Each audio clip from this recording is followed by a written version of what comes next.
네, 요즘 전셋집들이 자꾸 없어지면서 전세가 씨가 마르고 있다는 얘기를 들었어요. 그러니까 당연히 전세 가격은 올라가는 건데 우리가 궁금한 건 왜 전셋집들이 이렇게 없어지냐 하는 겁니다. 집주인들 입장에서는 돈이 필요하면 은행에서 대출을 받아서 집을 사고 월세를 받아서 그 대출 이자를 갚으면 중간에 집주인은 돈이 남습니다. 그런데 그럼 왜 집주인들이 그동안 전세로만 내놨지? 혹은 대다수가 왜 전셋집이었지? 라고 생각하면 집주인들끼리 담합을 할 수가 없잖아요. 집주인들은 전세로 내놓기 싫었는데 다른 집주인들이 다 전세로 내놓으니까 나만 월세로 내놓으면 내 집이 안 나가는 거예요. 내 집이 안 나가면 한 달 동안 전세금에 대한 이자를 물어야 되죠. 그러니까 버틸 수 없어서 그동안 계속 전세로 내놨던 거죠. 그런데 뭔가 변화가 생겼습니다.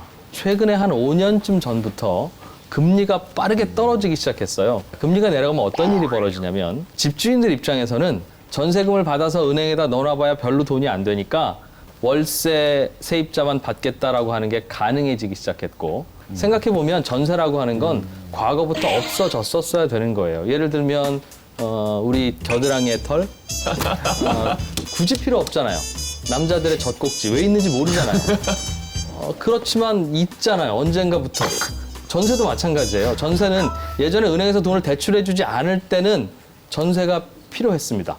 왜냐하면 돈을 빌려서 집을 사야 되는데 은행 가면 대출 안 해주니까 전세로 나와서 전세금을 받아서 집을 사는 거죠. 그런데 은행이 대출을 해주기 시작하면 필요 없는 거예요.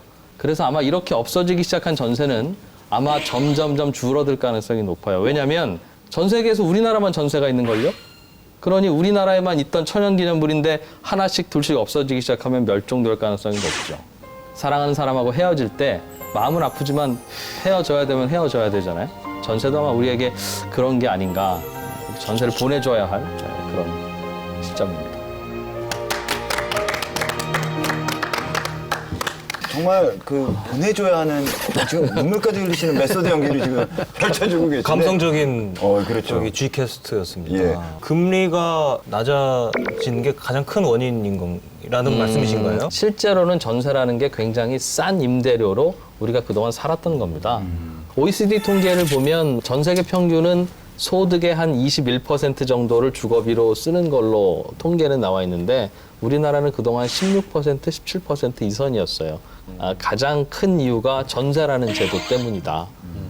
그래서 과거에 아까 슈바베라고 하는 것 그러네요. 슈바베에 대해서 설명하시면 그러니까 뭐 남자의 젖꼭지 얘기하시고 지금. 슈바베라는 건 그 빵 이름하고도 비슷하긴 한데 네. 통계학자의 이름입니다. 독일의 통계학자가 사람 이름이군요. 네. 슈바베. 실제로 사람들이 쓰는 돈을 추적해 보니까 생활비의 일정 비율은 주거비로 쓰더라.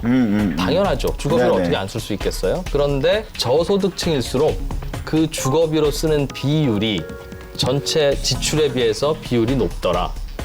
그것도 당연하죠. 왜냐하면 소득이 그렇죠. 적으니까 집세는 내야 하고 남는 돈이 별로 없다는 뜻인데 이렇게 당연한 연구를 본인이 제일 먼저 했다는 이유로 슈바베 지수라는 걸 만들었어요. 먼저 맞는 사람이. 아니 프랑스에서 유학하실 때 네네. 그쪽은 어땠었어요? 그러니까 제 주위에 보통 그 돈을 벌거나 하는 친구들은 보통 한 30% 내에서 집값을 지불하더라고요. 이게 대도시 말씀이시죠? 대도시 그러니까 파리를 파리를 말씀하시는 기준으로 거고. 뭐와 뭐의 비율이 그 30%? 소득의 소득의 30% 30% 정도를 월세로 임대료로 임대료로 지급을 한다. 또- 하지만 거기에 예. 대해서 불안감이 조금 덜한 이유는 워낙 사회보장제도가 잘 되어 있기 때문에 내가 살 수 있는 이 생활의 질을 은퇴 후에도 보장해준다는 것들이 있기 때문에 좀 우리나라의 불안감이랑은 조금 다를 수 있는 거죠. 아마 프랑스 사람이나 독일 사람이나 미국 사람이나 태국 사람들이 월세 때문에 갑자기 힘들어졌다는 얘기 안 하잖아요. 왜냐하면 작년에도 힘들고 재작년에도 힘들었으니까. 근데 우리는 작년, 재작년까지는 월세 내라는 말을 전화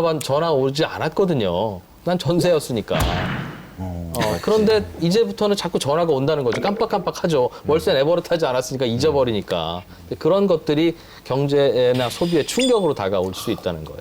그런 게 참 자동이체라는 좋은 시스템이 있는데 지금까지 우리가 했던 얘기가 전세라는 제도 자체가 거의 사라질 가능성이 높다. 그리고 이미 그 비율이 굉장히 줄어들었다는 얘기를 했는데 그거에 비해서 무조건 일단 전세가 좋다. 이런 인식에는 사실 큰 변화는 없거든요. 전세 그렇게 선호하는 이유는 당연히 이건 또 하나의 저축과 관련이 있는 거죠. 저 주변에서 많이들 얘기하시는 게 일단 월세는 돈을 모을 수 없으니까 대출을 받더라도 전세로 시작하는 게 좋아. 라고 얘기하는 이유가 어쨌든 간에 그거를 갚으려면은 어차피 이자를 더 내는 저축이긴 하지만 그렇게 하다 보면 나중에 목돈이 마련이 된다라는 거예요. 그게 이제 하나의 또 강제 저축의 의미로서 이제 젊은 층들이 선호를 하는 거죠. 그래서 G워드의 그 강제저축이라는 이야기가 있었는데 네. 그게 결국은 전세 보증금 마련의 예. 다른 아이고. 뜻이었네요. 예.